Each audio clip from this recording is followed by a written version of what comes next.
I'm Reginald Giggington, and you can call me Reggie, and today I'll be continuing a painting journey through the miniatures of Senjutsu by Swordstone Games. We're continuing with the add-on heroes today and doing Yasuke. Now Yasuke, unlike most characters in the game, is actually based on a real person, a retainer of Oda Nobunaga, and referred to by many as the only black samurai. Those of you with a finger on the pulse of current gaming controversies may know about his inclusion in the upcoming Assassin's Creed game. Now personally, while I find the real figure to be interesting, I don't necessarily like the idea of painting my Yasuke based on any real-life figures. It's part of why I didn't buy the Kojiro and Musashi expansion.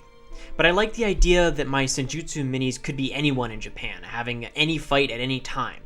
They're generic and conceptual, the warrior, the ronin, the student, etc. Including real-life historical figures doesn't necessarily mesh with that view. So I'm going to instead be painting my Yasuke as a sort of generic samurai. By the time he's done, he'll be anything but boring. With that in mind, let's get started.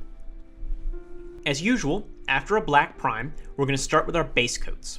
We're using Phoenician purple for the armor and dark sea blue for the sleeves and pants. The reason for the purple is, well, first of all, I haven't used it for anyone yet, and I like the idea of every character having a unique color, but more importantly, I like to imagine this character as being particularly wealthy.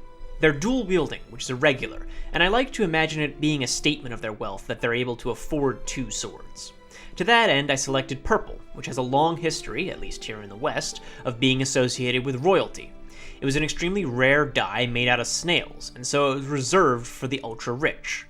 While I'm not an expert on the history of purple dye in Japan, the color scheme I'm going for, purple and gold, should read as being particularly expensive nonetheless.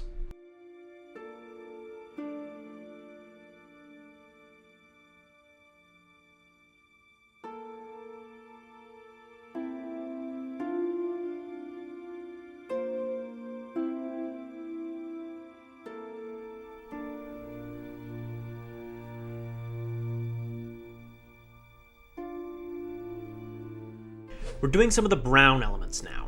First off, we're using charred brown on the hilts of the swords as well as the sheaths on his hip.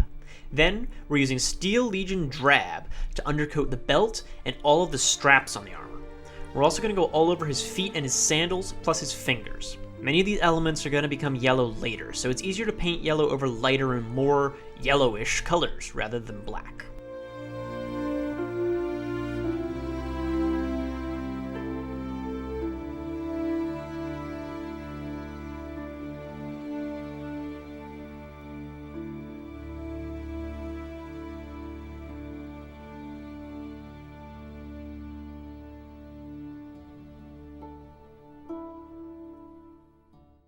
I'm going to add a secondary accent color now.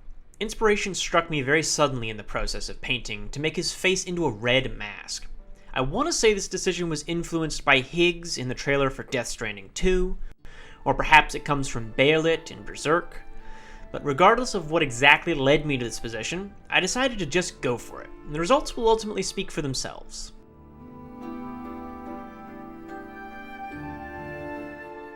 For the metallics, we're using Retributor armor on all the gold parts and Surcoat silver on the blades.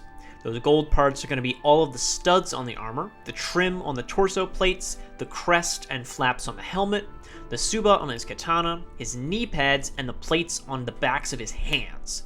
It also dots the lip and end of each sword's sheath.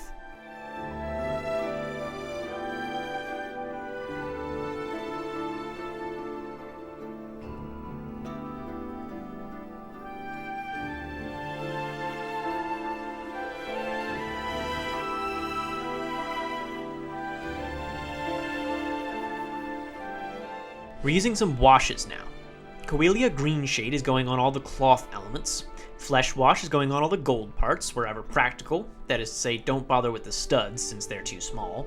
And Black Wash is going on everything else.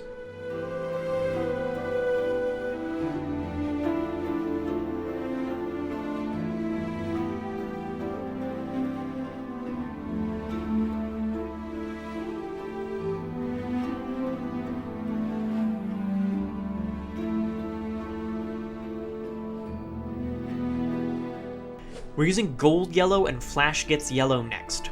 Gold yellow is going to be layered all over all of the Steel Legion drab parts, except for the socks. Then it's going to be highlighted using flash kits.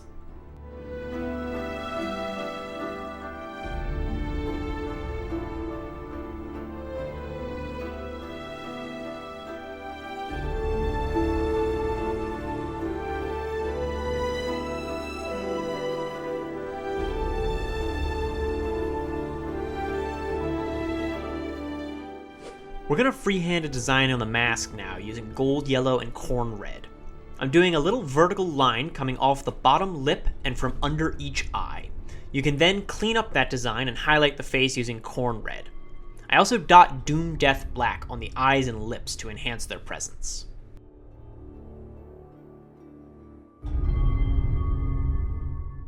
With the face looking rather strange, menacing, and eerie now, the next step is going to be Phoenician Purple, which we're going to edge highlight all of the purple armor sections with.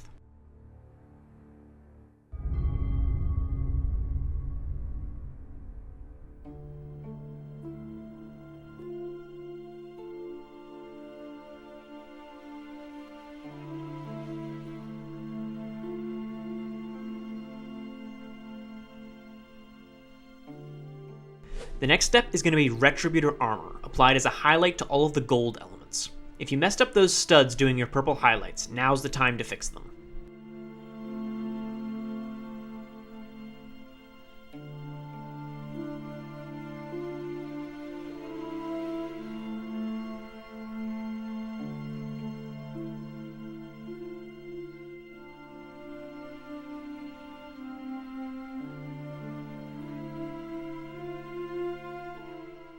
For the hair, I'm using Doom Death Black, then highlighting using Mechanica Standard Gray.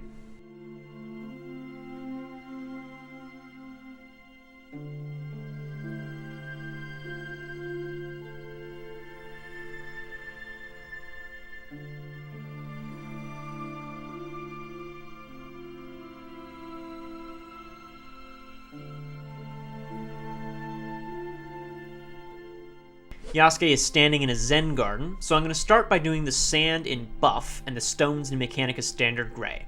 The buff is probably going to take 2 coats, as it's a pretty thin color and it's being applied directly over black.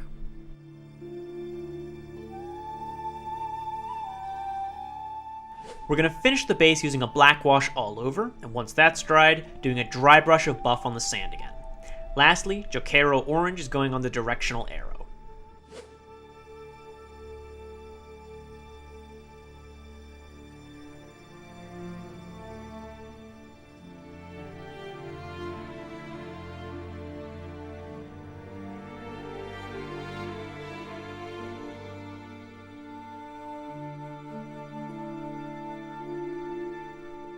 And that's Yasuke done.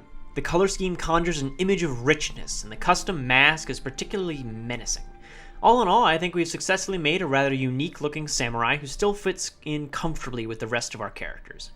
The decision to steer away from the real-life history of Yasuke may be controversial, but I think there's an undeniable charm in my characters all being slightly generic. Of course, if you choose to depict your Yasuke in a manner more befitting the real figure, I'd still be interested to see how you do it, and what the results look like.